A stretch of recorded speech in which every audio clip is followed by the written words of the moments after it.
guys, you're going to run a group, fill that thing up. Because every day I go in there and invite 65 people, right? It takes me, 30 seconds to go down and invite.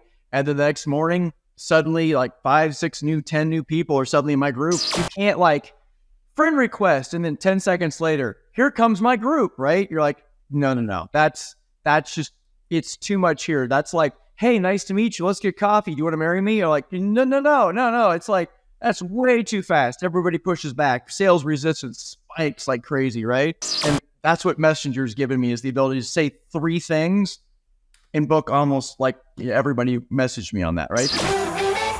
If you want to build a legitimate, profitable online business without shiny objects, without the hypey gimmicks, and without the stress and overwhelm, if you want to make more money without having to be present online all day, every day, pumping out content that nobody sees and hustling DMs to generate leads and sales, then this is the place for you. Welcome to the Digital Trailblazer Podcast, your online business university, where you'll learn how ordinary people start from ground zero with no influence, no email list or audience to sell to, and no business or marketing experience, and go from working 9-to-5 jobs to building successful 6- and 7-figure online businesses and all the steps in between. Learn the strategies that worked and what didn't. Learn the mistakes that they made and how to avoid them, and then learn their plans for scaling their businesses and taking things to the next level. All so that you can build your business faster and easier and make more money without sacrificing the things that are important to you in your life. I'm your host, Leah Ray Getz, and with me is my husband, Todd. Now, let's get to it with today's guest. Hey, Justin, we are so excited to have you here with us today. Thanks for having me. Yeah, so tell everybody what you do specifically. Well, I help martial arts schools innovate their processes and get more students, get more clients through high-ticket corporate self-defense seminars. So it's kind of a unique thing. I love that innovative spin, because there's so many people who have, we've got friends that own a dojo, and we know they're not making much on that. They have a big passion. They have a ton, years and years and years of expertise. Yes. But clearly they're not raking it in from that experience. We run into that all the time, right? We see people who they're stuck in their box, essentially. And what I realized long ago, and I could tell stories and stories about it, but getting people outside of their box and getting them into other venues where they can actually use their expertise. And, they've got 20, 30 years of expertise working with people. That's valuable in a lot of other ways. So yeah, that's what I do. Try to get them out of that and into these higher ticket corporate events so they can really serve our communities. They can help other people. They can open people to safety and awareness and prevention. And there's a need. There's a huge need from businesses. And yet only 1% of martial artists or self-defense practitioners are even tapping into this right now. Wow, that's interesting. So how did this start then? How did you get to this place? Because it's very unique and interesting. So there's obviously a story behind this. Yeah, definitely. So I've trained majority of my life, right? And so when I went to college, and then I moved to Texas here, and I went to the Richardson, Dallas area, and I started working at Texas Instruments. And I was building my corporation, my company across the U.S. at the time.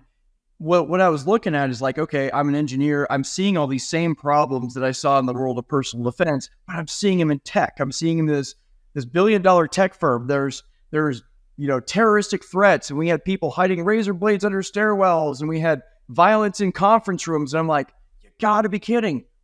The civility of things is only skin deep, right? And I'm seeing this in this professional environment, which made me think, wow, this is everywhere, right? You can't get away from it. We got to have solutions to deal with it. Now, I saw them bringing in speakers and people to talk about stuff. I'm going, wow, these are in one ear and out the other, right? It didn't have any meat and potatoes to it, right? It didn't have anything really, substantive to it that would actually correct something. It was feel good things. And so I started realizing, well, I can go do this because I have this kind of material that I had developed in my life. I had trained a bunch of stuff over my life. And I'm like, I can go offer these solutions. And so that's when I shifted, right? I shifted from I do self-defense and martial arts to I provide answers, right? And I get to use my engineering background. So I stopped engineering a long time ago. I did for 18 years, and now I just coach and teach full time. But I kind of get the idea of I'm a solution provider instead of a martial artist, instead of a self-defense practitioner, because that's where the money is, and B, that's what people want, right? Yeah. They want answers to problems, right? Now, martial arts might be the vehicle, right? It might be the way it gets us there, but I'm trying to sell the Bahamas, not the plane flight to them. Okay. Right. So, but what I did is I started going into the tech firms, and of course I went to other tech firms, and I'm like, made friends there and said, can we do events here? And that started becoming great. I started bringing students into my facility based on those seminars. And I go, why am I only in tech? And so I started working with churches and hospitals and law offices and banks and realtor organizations and, 3-letter agencies from our government and, the horse industry. And just, it started going like, wow, it's amazing the number of people and the number of industries who need these type of things, but don't know who to call, who to ask, or even how to ask for what they're thinking should be out there. And so that's what got me started. It was absolute need by the market, and me realizing that I had a skill set that I could use, that I could place in there and really help these people. That's awesome. I love it. So how do you get clients today? So a few different avenues, right? So from a digital standpoint, I purchased, I purchased programs in the past. I've done learning programs. I try to not to reinvent the wheel if I can, save time with, getting a coaching program. But so I did my research, and I decided, okay, I need a book, right? So it's positioning, right? I need a book. I need something that says, hey, I do these things, right? So that's one thing. Another one, a great website, like for my current school here in Dallas. And, and that's SEO, right? So that's, optimization of what you say, how you say it, the text that we write, making sure your stuff comes up on Google, positioning yourself on the front page 8 times so that you're the expert, right? And then I have a big Facebook group that I run too. So, I got 2,900 plus, and that's all organic. I've not paid a cent for any of those people coming to me. So, friend requests, basically, go into my market, go into other places where my people hang out, and friend request them, move into my group, or move into my personal page. Then, move them, basically invite them to my group where I'm building value, right? So I'm offering stuff. And the cool thing is, unlike a lot of consultants out there in my space, I do the stuff I'm telling you I do. I literally run my school day to day. So, I booked a $2,500 event the other day. It's like, I do this, all the stuff I'm telling you. So I'm up on how it works, what doesn't work. So I post that stuff in the group, right? So they can see, here's the bank balance, here's the event I charged, and here's the quote I put out. And this is pictures from me at Hilton when I was working with these, with this wait staff, or with realtors or whatever it was, right? So I'll post those things. There's me at Harley Davidson and all these bikes around us. Like, who does that? Right? That's so cool. You get to go into these really cool locations and help people in places that normally they would never bring that kind of stuff in. But again, position yourself as an expert. So the group helps me get my clients, attract my ideal audience to that. So I build value in there, lead magnets and stuff. I'll put lead magnets in there, things that my audience will, be very interested in, or something that would add, one little piece of the equation to them. And so, that's, and then of course, with all that, then there's the scalability factor, like Facebook ads to the group, you're running it to either my book or running it to my martial arts business strategies page, which gives them on a mailing list, which moves them to the group. So basically building my infrastructure, in that way, allows me to touch multiple pieces, because I never know where people are going to be. Some of my people are not really tech savvy, in which I have a great offering for that, because I can help them with that, right? So some of them are not always on Facebook or always on Instagram. So when they're rarely, so if they are, they're on there rarely. So, I could put a bunch of stuff out there and I might catch them over here, but they'll never see me over here, right? So I think it's casting an accurate net, but a wide enough net in several different places that I can always attract them to me. Yeah, I think that's powerful. And I think a lot of people they think that they're out there too much, or they've got, well, I already emailed my list, or I already posted about this. It's like, okay, but the chances of a person actually seeing all of that everywhere, slim to none. Right. People are off busy living their lives, and you want to multi-channel directly reach them, right? From all the different angles, your personal profile, your Facebook group, your email list, all of these different ways when you've got something going on, because then they might actually see it. Right. If you put it in one place, you're getting you're crossing your fingers, hoping that they saw that one thing you did one time, right? So Right. How many times have people done that and been like, well, and no one responded? And you're like, so? yeah, it's just like In one place. you tried once, you tried once, right? So yeah, I tell my clients the same thing is like, when you think you've posted too much, post twice as much, right? Because you just haven't. And who cares if your clients see you 5 times? You're rocking it. That's great. That's exposure. That's top of mind, right? That's all those things that we want to have happen. That's not a negative. If you're everywhere, they go and they see you over and over, well, then they're doing business with the right person, aren't they? Because that's what they want to do, right? So you're leading by example. So it's not a negative at all, in my opinion. No, and I love the entire Facebook ecosystem along with the email list, text messaging, dials, everything together. Yep. Because you can go from being ice cold, never knowing you at all, to being red hot really fast. I mean, they say, 7 to 12 touches, all that kind of stuff before someone's ready to make a purchasing decision. Who said those had to be over weeks? Those could be over hours. Like this could be very fast. Right. You got a pixel and it retargets things, and just the whole ecosystem is amazing from that standpoint.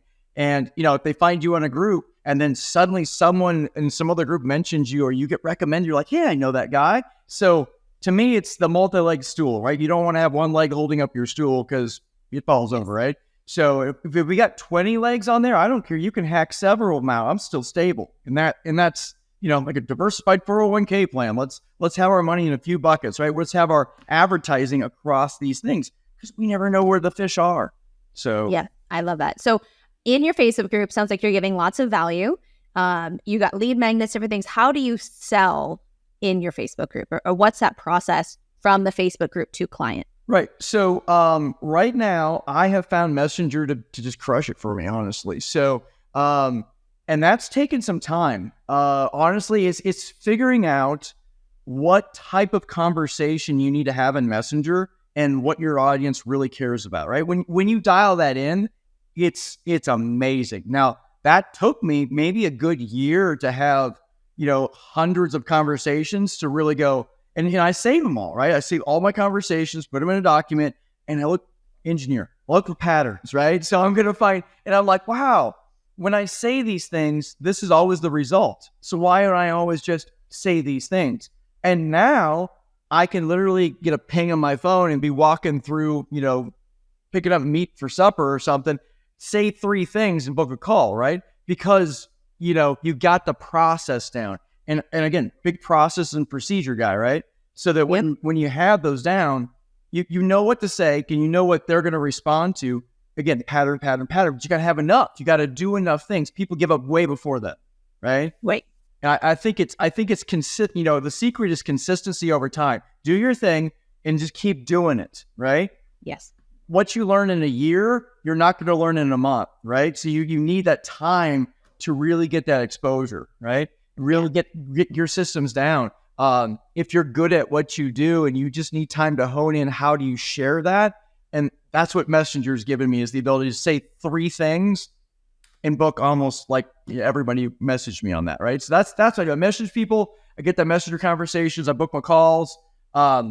Interestingly enough, my market hates the calendars. And so it's so like here, book yourself. They're like, nah, it's okay. I'm like, what? You were just talking to me, right? I'm like, how is tomorrow at 12 noon? Yeah, that works. What is your cell phone number? Here it is. I will call you at 12 noon Central Time, right? So I had to be very specific. And they're like, okay, cool. Here's, no problem. Yep. But you have to know how your market responds and where you might lose them and how you might lose them. So I think that was a learning cycle for me too. It's like, I had a great conversation. Why aren't people booking? My market doesn't use automated systems as much as I want to, right? I'm an engineer again. I like that stuff, right? I want to use all this stuff. And they're like, no, it's just something I got to do again. I just, and I like Zoom, right? If I can get on a Zoom call, I coach my Zoom.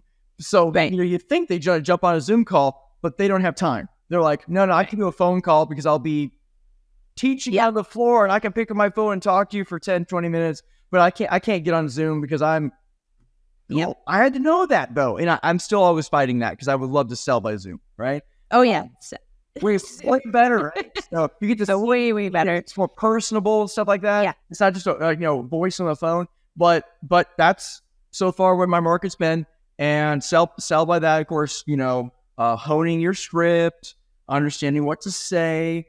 Ironically, again, the things that I've tested over the years and put together is sort of how I teach them later on to talk to their clients, right? Which is beautiful. Right. Because when they get to that point, they're like, isn't that the conversation we had? I'm like, mm-hmm. And how do you know it works? Because we're on the phone. Oh. I'm like, there you go. I just served you without you knowing yet that we provided you value. And then later on, the price came up, right? So super, super important. I'm a man of integrity. Everything I do, I share. Everything I say, I actually use. And so as they go through my programs, they realize that's exactly what he did. That's exactly what he said he'd do. That's exactly what he's doing. So again, I live the things that I teach. And I think that's, for me, that integrity is super, super important. Yeah. And I can very, very much appreciate that. And we do that as well in our coaching program. It's like this, we don't hide keep the good stuff for ourselves and then teach them the little things, right? It's, I'm going to take you through the entire experience, front to end. And that's what we're going to help you set up, is the same process for your people. So that is powerful. And when you can see the light bulbs when you say that to them and they're like, right. Oh, and it does work. Like, because that's why other people will buy. Oh yeah. Yes. I love that because, we always say nothing sells like personal experience, right? Yeah. So you can have that personal experience for people. I think it was an old story about corn and glass. And one of the things, it was like, there was a guy who went in to sell, glass that doesn't break, right? It doesn't shatter and everything. So he walks in there and he was selling way more glass than anybody else. And he walks in and his sales are just, skyrocketed above. They're like, what did you do? And he's like, oh, I say, you want to see some glass that doesn't break? And I bought a hammer and I brought a piece of glass and I go, wham, when it didn't break. And I say, how much do you want? And they're like, oh, wow. And then he's like, so I do that. And then of course, Corning bought everybody glass and hammers, right? And the next year, the guy's sales are twice everybody else's again. And they're like, what? Wait, we did everything and the sales are way up, but you're still killing it. What are you doing? He's like, yeah, I knew you were going to steal my idea. So now I go, hey guys, you want to see some glass that doesn't break? And I hand them the hammer. Okay. Oh. So now so that nothing sells like personal experience, right? And so, and that's what I think is a valuable lesson. If you can get somebody to experience something, then that's where the changes come from, right? And that's why I love these corporate seminars that I do, right? Because I get to go in, and it's sort of like a trial class. So we're not going in with complicated stuff or real scary stuff. Right. We're just trying to give people something, 2 or 3 things they can do if something happened, 2 or 3 things they can avoid situations before they happen. Just simple yet insanely practical and very useful stuff. But they get to have that personal experience that sticks in their minds. And then no one else is giving them that. So everybody fights for that. And it's weird. Everybody fights for the 2% of the market. Like they're 98% want to train. You can go work with them, right? So it makes sense to give them a good personal experience. And then who are they going to call? They're not going to go on to Google and search for somebody else. They don't know anybody else. I'm the guy who came in. If I have the right marketing, the right sales, the right conversion process, if I'm personable, if I educated them, if I gave them something to make a decision about, if they go home and they try it with their loved ones and it works just like gangbusters, I'm the guy, right? And I love doing that. So yeah, personal experience is a big, big, big deal to me. I love that because you're essentially feeding your own, like you're feeding your own school with something you're getting paid to do. Yeah, I'm getting paid to advertise. Yes. Yeah. That magic. That's so cool. That's so cool. But I want to point out something that I think what you said earlier that is so important is repetition, whether that's messaging in Messenger, whether that's dials and picking up the phone and talking to people, calling your leads, doing sales calls. I have people all the time, well, you're so good on the phones. It's like, I'm like 20,000 dials in. Do you realize that? Yes. Like 20,000. Yep. I'm not even joking. Like literally, I have made a lot of dials. So there's no way to be that bad and do that many, right? you're going to get better. And so to be ready to like, it's training, right? Just like you're going to do it in a martial arts studio, or a weight trainer, anything. You got to put in the reps. You have to do it, and you will learn. You will grow, and you will learn so much. So I think that is really, really important. And we've seen that as well. We are a big fan of the Facebook group funnel. Not that that's our, just like you, it's not the only way, but it's an additional way. It's a really great nurture strategy to add in with all the other stuff, right? And so having a really good script, we've seen it ourselves, going from like endless conversations that aren't really going anywhere to like pain point, hit, boom. Yep. Let's jump on a call, right? And you're getting right on messenger calls, or you're scheduling a call, or whatever it is. And I will say that little tidbit for all y'all who are trying to book calls, book like that. Book, hey, I got this time or this time. What works, right? They tell you the time. Great. What email do you want to send to, or what phone number? And you put it in. The little change of going from sending them a link, which most people, even if they had all intention, even like our people are going to be more tech savvy than someone who owns a dojo. That's just the way it is, right? 100%. Our people, still, the percentages of people who would get the link and it would just sit there because they're busy. Oh, well, my kid just screamed and someone came to the door and whatever, and it went away. Versus I've got 11 or 12 tomorrow, or 11 or 3 p.m. Central. What works for you? Decisions are quick when you don't give, it's Hicks Law, right? Hicks Law says the more options you have, the longer those choices will take to make, right? So if you just give them like, is it 11 or 3? They're like, oh, I'm okay at 3. Cool. 3 Central Time. And I got to clarify that, because if you guys are coaching stuff, 3 your time you might be in Australia. It's like in the future, right? So clarify that. And everybody doesn't know their time zone, which is weird to me, by the way. I know. You're like, 3 my time. What is your time? Like, where do you live? Like, oh, I'm in Alabama. I'm like, okay, well then I'll just look you up. It's fine. I'll tell you where you live and what your time zone is.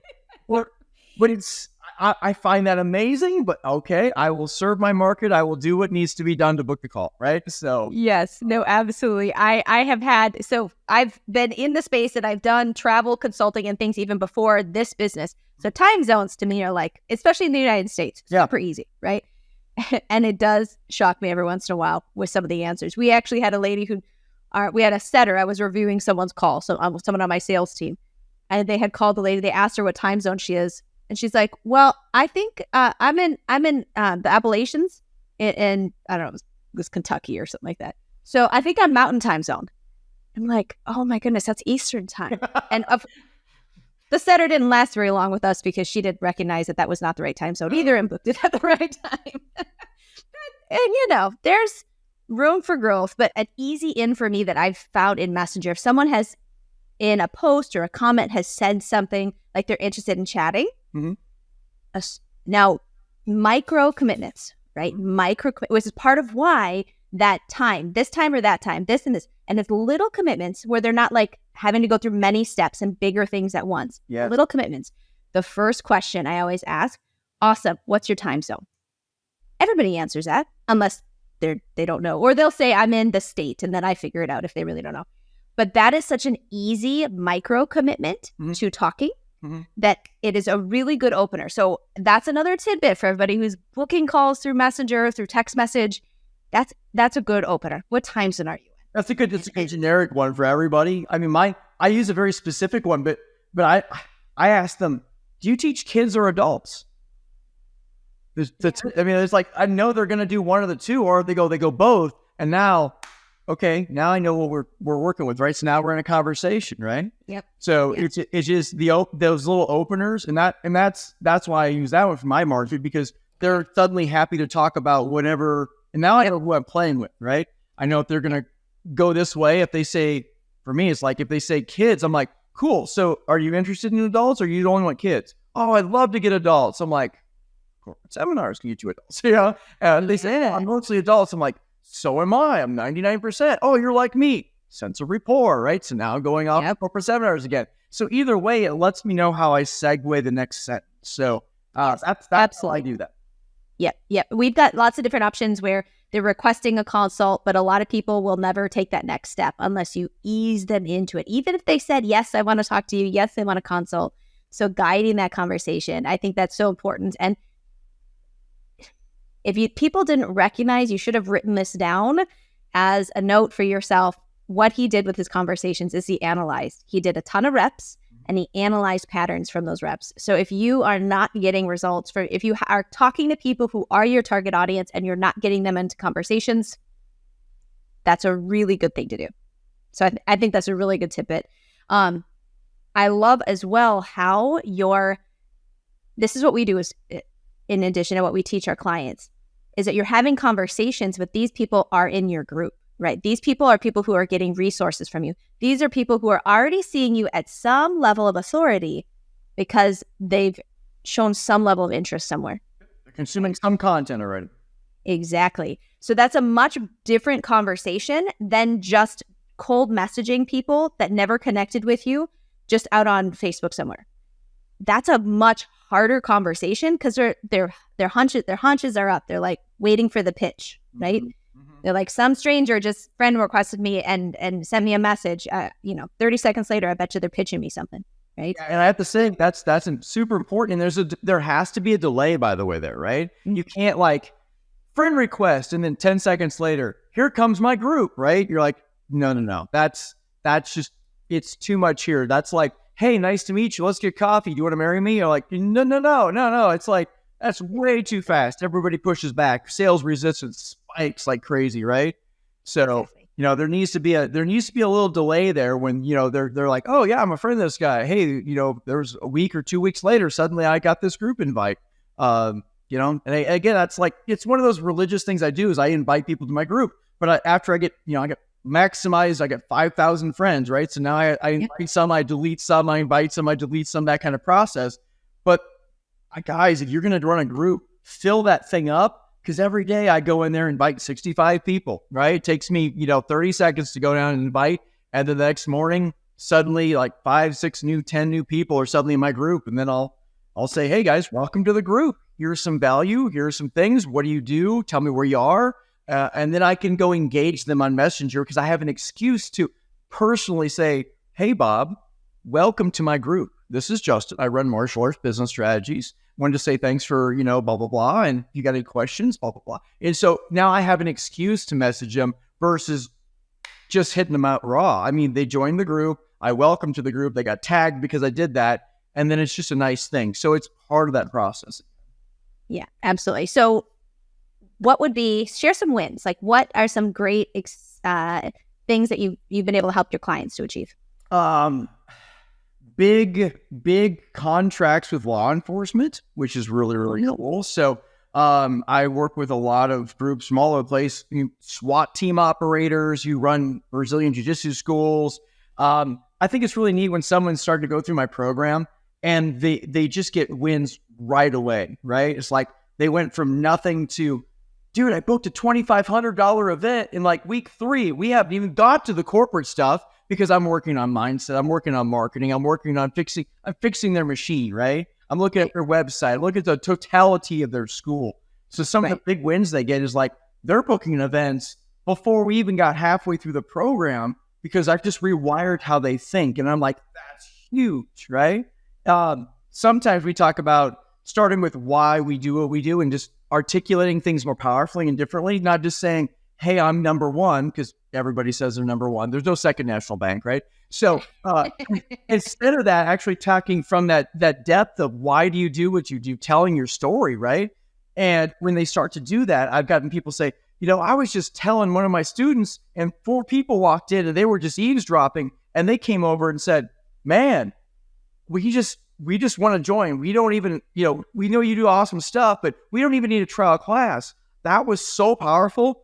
We want to be part of your organization. I'm like, wow, see, that's what comes from speaking, from within, instead of using the platitudes, instead of using the same stuff everybody else says. Because I believe, and you probably do the same thing, everybody has an amazing story, but no one gets it out. So everybody looks cookie cutter, right?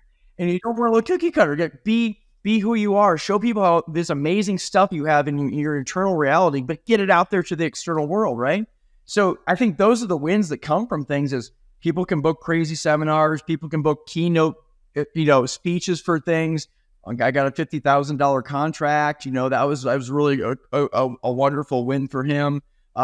Just changing lives, filling schools, seeing not just the financial aspects, but seeing my clients going, wow, I can actually have time now to live the life I want. I can teach and help people. I don't have to work a day job. And that's a win right there. Like, right. Because again, I worked as an engineer 18 years, building all this stuff and doing, I don't even know how many hours I worked a week, right? Because I was working that and then at lunch times running out and doing events and night doing events and going to my school and then having a family and all the other stuff. So it was like running with my head cut off constantly. So I can't tell you how much relief is when I can help somebody get out of a day job and be paid what they should be paid for the amount of work, which some of them have more out years in than doctors do, right? It's like, I've been doing it for 50 years. Like, you've been doing this for 50 years. You're charging $50 an hour for private lessons. That's ridiculous, right? You're devaluing yourself. So I like helping people, never gouge people, but charge what you're worth. Charge what your experience. If you can help somebody at this amazing level, then, you should price yourself at that level. You identify yourself as the expert that way. So helping them move from what they had to do to what they want to do. That's one of the biggest wins, I think. Yeah, I love that. And I did some judo and I did some stuff in the past, and we are friends with the dojo owner, and I can just see the power of helping these leaders who own these places to just shift from like just being a teacher to being a business owner. Yep. Yes. Oh, massive. Because that, oh my goodness, huge shift. Just stepping out of that, and how many more lives. So you're able to help them with build their businesses, get out of their 9-to-5, focus on their passion, create more revenue. And then at the same time, all of the students' lives that they are individually impacting. Yes. Like the ripple effect here is massive. And I think that is so cool. That's what I'm all about, is helping people, right? When I figure out I'm on the earth to learn and then, go through the Justin filter and then come out with quality stuff that people can process, right? I figure that's what everybody does in a church or a religion, is like there's information, a priest or whatever filters it and gives it to you in a way you can process and understand what it means, either historically or whatever. And so to me, I like filter information, right? So I take this stuff over here and make it usable by everybody else, right? Make it understandable. And I think that's what coaches do, right? We take information out there and we go, here's kind of what you need to do. Here's the vein of thought. Here's how we process your world so other people can understand what you're doing. So what would be your number one piece of advice for someone who wants to start some type of business similar to what you're doing? I mean, honestly, it's not even for what I'm doing. I think in general is the number one thing that I was running into, and the one thing that stops people or causes them problem. They don't have the audience, right? Yes. If you can have, and I see it all the time, you can have like the best martial art, you can have the best business, the best product, the best everything. If you don't have an audience to make the offers to, it's crickets, right? If you can build that audience, and this is the cool thing this is why I like doing what I do, because if I go into high ticket corporate events and I do those kind of things, I can bring in people with enough money to buy other products that I have. So I'm building my audience, right? So if I'm working with doctors, I'm working with lawyers, and then I do that so I can actually help lower income too, because now this offsets stuff. So it's a win for everybody. But if I'm selling some of my higher ticket products, if I'm selling some of my negotiations programs, if I'm selling anything else I have, it's because I have an audience to sell it to, right? So I think that's the biggest thing. If you're doing online, that's why I have my group. I build that audience. I have my personal Facebook page. That's why I build my audience. People who buy my book, that's another mailing list. That's an audience, right? People in my school, it's a captive audience. Justin's offering this on this date and time. I'll make other offers to them, because it's not just what we do. It's all these other things that I'm able to offer them. So number one thing, have that audience, put that work in, build that up, because then everything else works, right? Yes. You could actually have a worse thing, but you have a bigger audience and someone's going to still want it, right? Yeah. You should have a but have a bigger audience, and And that's what really helps me. I think that was the hardest thing for when I first learned things like, I have a great product. And like, now what? Right? And if you put a lot of time in their training and there's 3 people in a room, or no one's coming in the door, like build the audience and then do everything else, and then take it out everything else to the next level because you have people to get to yourself. I 100% agree. There's so many people who have amazing gifts, amazing offers, but they never build an audience to sell it to. Right.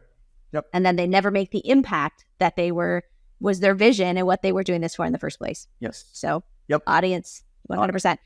So what's your next step for you? Like, what's your next phase and what are you working towards? I keep offering new things to my audience, right? So, I like to build a thing, test a thing, and then offer the thing, right? So, a lot of the new stuff I'm doing is helping people not only do the, get into corporate seminars. So that's a constant thing. I won't change that. That's my core offerings. I've started some low, I wouldn't say super low ticket, but a little lower echelon step this last year, with a online group thing instead of a one-on-one. I do a lot of my coaching one-on-one with these higher ticket things because the schools are all different.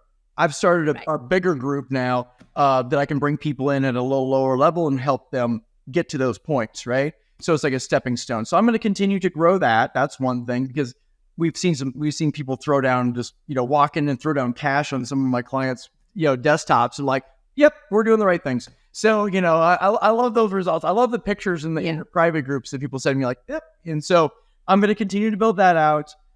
Also, as I said, as I build programs, I like to package those things. And so, I can license, I can do that kind of stuff.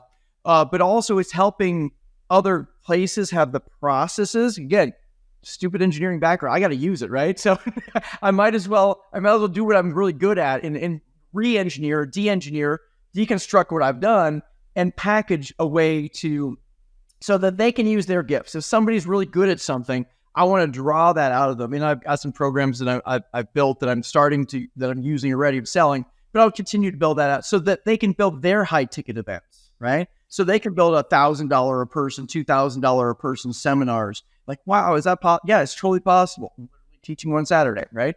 So the idea is de-engineer what works and what I've done. Because again, if I can't do it, I'm never going to sell it. That doesn't make any sense to me, right? So I got to do it first, teach by example, right?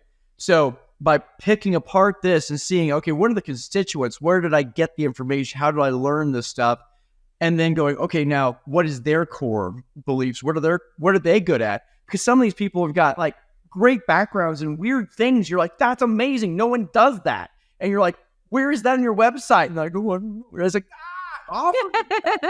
No, just get out there and tell people what you freaking do. You're awesome. I had a guy who was blind who taught self-defense. I have lots of questions. I want to know his story. That's awesome, right? Yeah. Self-defense, you're blind. He's like, yeah, I just don't mention it. I'm like, you should mention that, right? You gotta lead with these things, people. You got gifts. Get out there, talk about those kind of things. It is amazing the stories and the experiences people have had when you dig deep. And it's like, how do we take that? How do we take the things we've done or the things that we know specifically about, package that so that we can help others, and then again charge accordingly to our expertise level, and then give it to our audience, and then how do we test that and everything else? But that's what I'm currently working on to scale those kind of things, so people can not be me, but be themselves with the processes in place. Yeah, so that you've gone forth and you've figured out how to make it successful, and then broken it down to individual steps so they can just follow the process versus doing all the figuring. Yep. And they can make it their that's own, what takes time. Yeah, they can make it their own. They don't have to reinvent the wheel, but they can have their own tread pattern.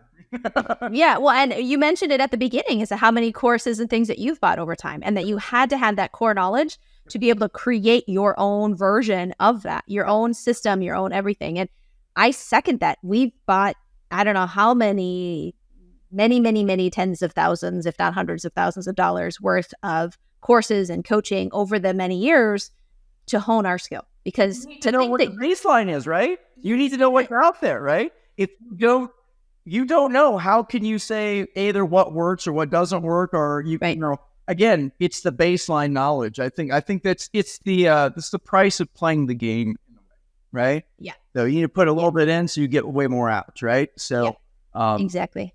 Yeah. No, I 100% agree with that. I can't even imagine we would be back at jobs if we had not done that. I'm certain.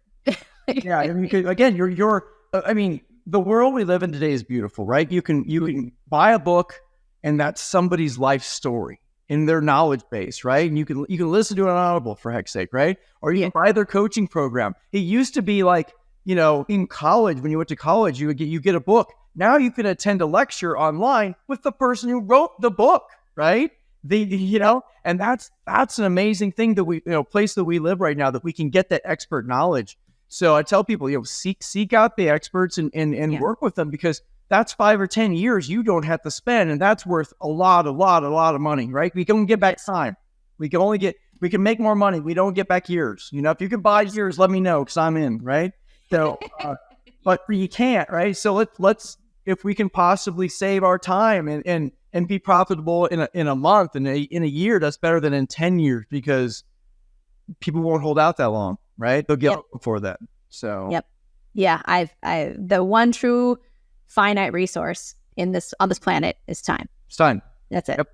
Yep. So if you can find a shortcut, if you can work with someone who can guide you along the path, please get the shortcut. Yeah. And people will kick and scream not to do it, and then they'll finally, if they come to the realization, no, I need that.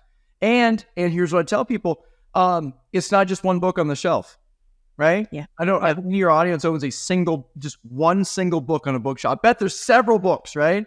And so when you get a coach, you might need one on this topic and maybe one on this completely different thing over here, depending on what you're working on, right? Yeah. So just because you've had one that, my market gets sold snake oil, I swear, right? Everybody, it's real, right? You know the same thing. That's yes. Yeah. Unfortunately, that's the par for the course, right? And so now we have to differentiate ourselves. And show that we're real. 100%, right? So it's like, yes, I actually run a school. Look, here's what I do. Here's me doing this, right? So differentiating yourselves. But again, even if they've had one unsuccessful thing, and I hearken that back to like dating, right? Most people don't marry the first person they date. You know what I mean? You didn't say, "Oh, that worked. Screw it." Yep. Down, right? You went like, "Oh, what did I learn? Don't do that, or look out for that," right? And you went next and you were like, "Oh, let me try that again and again until you feel that all worked out," right? And I think that's the thing we're coaching, and it's trying to find your way in marketing, right? Like, that didn't work. Okay, what would work? Okay, the Edison story, right? Right. An interviewer, comes to, ask him about light bulbs. Like, how does it feel to fail 5,000 times? He's like, no. I identified 5,000 ways not to make a light bulb, right? Exactly. So, but I think that's the mindset we have to have is, you know what? You can't put me down. I'm going to be persevering through the situation, right? Yeah. So I'm going to keep doing it. And if that didn't work out for me, I learned, right? Yeah. I learned what not to do, right? That's valid too, right? But now I know what to look for next time, right? I'm honing that in. So I know what I need now, which is something maybe I didn't have with the other coach before. That's maybe how I got burnt, because I just grabbed a big general program and I didn't look for what specifically my personal needs or my personality was. Because not everybody is made for everybody, right? It's not every client. I won't take everybody, right? If I get on a phone call, I'm like, appreciate your time, man. This doesn't sound like this is a good fit. I wish you best, right? There's got to be some of that, right? Because you and I know, don't take on everybody. That's life of really heck. Yes. The more experience you get, the more you realize it's not worth it. No, it sounds good because it's income at first, but at the end of the day, and even with my martial arts school, I filter people, right? You're coming in my door, you've gone past some filters. I get like a 99 bragging. I get a 99% sign up rate when you come in my door because I filtered you first, right? Yeah. And so that's really, really important for me because I don't want to waste my time, my students' time, or honestly, a potential client's time if it's not a fit, right? Yeah. So I try to do that with everything is make a better filter too. So. No, I appreciate that. That's awesome. So, okay. Well, I think this has been awesome. Massive gold nuggets dropped several places throughout this. So how can people connect with you? What's the best way to get in touch with you? martialartsbusinessstrategies.com is my click funnel thing that goes into my group. So that's a great way to get a hold of me. I since I'm very specific in my niche of what I do, I love to give your audience an ebook or something like that. But what I can offer, and I think this would be useful for you guys. I do have a free training page, and because what I do is I look at business operations and I try to make it go down to my niche. But it makes a really good example of how you can take a bigger business concept and use it for a niche. And so if someone sees that pattern, oh, I could use that for roofing. Oh, I could use that for childcare. I use it for martial arts. So you can see the angle I'm taking on stuff. So if you go to Martial Arts Business Strategies /training, put your email in, you'll add to my mailing list. Cool. I won't send you that much stuff or anything. But you'll get a free training portal. And there's, I think there's 6 things on there. We got, there's stuff on, linking your social media to Google, stopping no-shows, ChatGPT stuff on there. I've got other things on there on, how to never run out of stuff to post on Google. So I put some general stuff on there that is just good business practices. And I kind of, some are lead magnets even, right? But it's a repository. So if people jump on that, so business strategy by martialartsbusinessstrategies.com/training. As I update it, just keep checking it and you'll get some free stuff on there. So happy to give that to your group. I think that'd be more useful than a book about maybe corporate seminars because, I'm right. Yeah, no. I love it. That's going to be super helpful for a lot of people. So I really appreciate that. Thank you so much for your time and all the wisdom that you've dropped today. Been a pleasure. Thank you much. You're welcome. Bye-bye. You've been listening to the Digital Trailblazer podcast. For show notes and information about today's guest, head to digitaltrailblazer.com. Now, if you love this episode, if you got some value, make sure you leave us a review and subscribe. And be sure to share this episode with anyone you know who could use help to build their business. Thank you for listening, and we'll see you next time.